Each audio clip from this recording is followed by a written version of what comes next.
নিথর সমুদ্রের বুকে ভেসে চলা একটি সাধারণ পণ্যবাহী জাহাজ কি আসলে পৃথিবীর মানচিত্র বদলে দেওয়ার ক্ষমতা রাখে?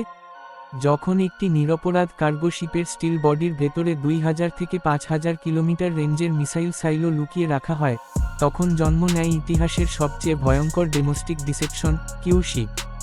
এটি কেবল কোনো সাইলেন্ট অপারেশন নয়, বরং এটি একটি পিওর সাইকোলজিক্যাল প্যাটার্ন ইন্টারাপশন, যা খোদ সুপার পাওয়ারদের রাতের ঘুম কেড়ে নিয়েছে। আজকের এই ডার্ক আর্কিটেকচারের গভীরে আমরা এমন এক ইনভিজিবল থ্রেড উন্মোচন করব, যা আপনি আপনার সাধারণ চোখ দিয়ে কল্পনাও করতে পারবেন না। সমুদ্রের বিশাল জলরাশিতে যখন কোনো সাধারণ কন্টেইনার শিপ বা অয়েল ট্যাঙ্কার ভেসে বেড়ায়, তখন আমাদের সাবকনশাস মাইন্ড তাকে কেবল গ্লোবাল ট্রেডের অংশ হিসেবেই দেখে। কিন্তু এই ভিজুয়াল প্যাটার্ন যখন ব্রেকিং নিউজ হয়ে ফিরে আসে, তখন শুরু হয় সাইকোলজিক্যাল ডিসেপশন। আধুনিক ভূ রাজনীতিতে ইরান এখন এমন এক কৌশল বেছে নিয়েছে যাকে ডিফেন্স এক্সপার্টরা কিউ শিপ মডেল বলছেন। এটি মূলত একটি অত্যন্ত পাওয়ারফুল প্যাটার্ন ইন্টারাপশন, যেখানে একটি নিরস্ত্র জাহাজকে হাইলি অ্যাগ্রেসিভ মিসাইল প্ল্যাটফর্মে রূপান্তর করা হয়। ভারত মহাসাগর বা সিঙ্গাপুরের স্ট্র্যাটেজিক ওয়াটার জোনে যখন টিফানি এর মতো জাহাজগুলো নিয়ে সন্দেহ দানা বাঁধে, তখন কেবল ফিজিক্যাল সিকিউরিটি নয়, বরং মেন্টাল স্ট্যাবিলিটি চ্যালেঞ্জের মুখে পড়ে। শুনতে সিনেমার মতো মনে হলেও যখন 2000 থেকে 5000 কিলোমিটার রেঞ্জের মিসাইলগুলো কার্গো শিপের ভেতর হাইড করা থাকে, তখন তা স্রেফ কোনো টেকনিক্যাল মুভ নয়, বরং এটি একটি পিওর সাইকোলজিক্যাল ওয়ারফেয়ার। সাধারণ মানুষ এবং ডিটেকশন সিস্টেমকে ধোঁকা দেওয়ার এই হিউম্যান বিহেভিয়ার প্যাটার্নটি অত্যন্ত ইউনিক।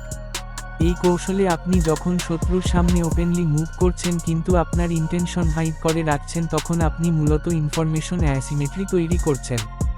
এটি অডিয়েন্সকে রিটেনশন ড্যান্সের মতো এক ধরনের ট্রান্সে নিয়ে যায়, যেখানে রিয়েলিটি এবং সাসপেক্টের মধ্যে পার্থক্য করা কঠিন হয়ে পড়ে। সিঙ্গাপুরের কাছে বা ভারত মহাসাগরের এই গেটওয়েগুলোতে যখন এমন মিসাইল লঞ্চার মোতায়েনের আশঙ্কা তৈরি হয়, তখন তা সরাসরি ইউএসএ এর মতো সুপার পাওয়ারের জন্য একটি বড় শকিং ভ্যালু তৈরি করে।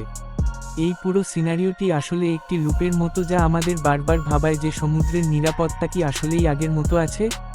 যখনই আমরা মনে করি যে সব কিছু আন্ডার কন্ট্রোল, তখনই নতুন কোনো ইনফরমেশন আমাদের প্যাটার্ন ব্রেক করে দেয়। সাগরের এই লুকানো ক্ষমতার খেলা আরও গভীরে গেলে দেখা যায় এটি কেবল কোনো দেশের একক শক্তি নয়, বরং একটি গ্লোবাল পাওয়ার প্লে যা সারাক্ষণ ডেভেলপ করছে। এই যে মিসাইল লঞ্চার আর শিপিং কন্টেইনারের হাইড অ্যান্ড সিক গেম, এটি কি কেবল ইরান পর্যন্তই সীমাবদ্ধ, নাকি অন্য কোনো ডার্ক নেটওয়ার্কের পেছনে কাজ করছে?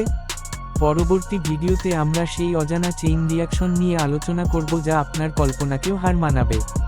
বন্ধুরা, ভাইব অফ ঢাকা এর আজকের এই এক্সক্লুসিভ অ্যানালাইসিস যদি আপনাদের ভালো লেগে থাকে এবং এই ইনফরমেটিভ জার্নিতে আমাদের সাথে থাকতে চান, তবে ভিডিওটিতে একটি লাইক দিন।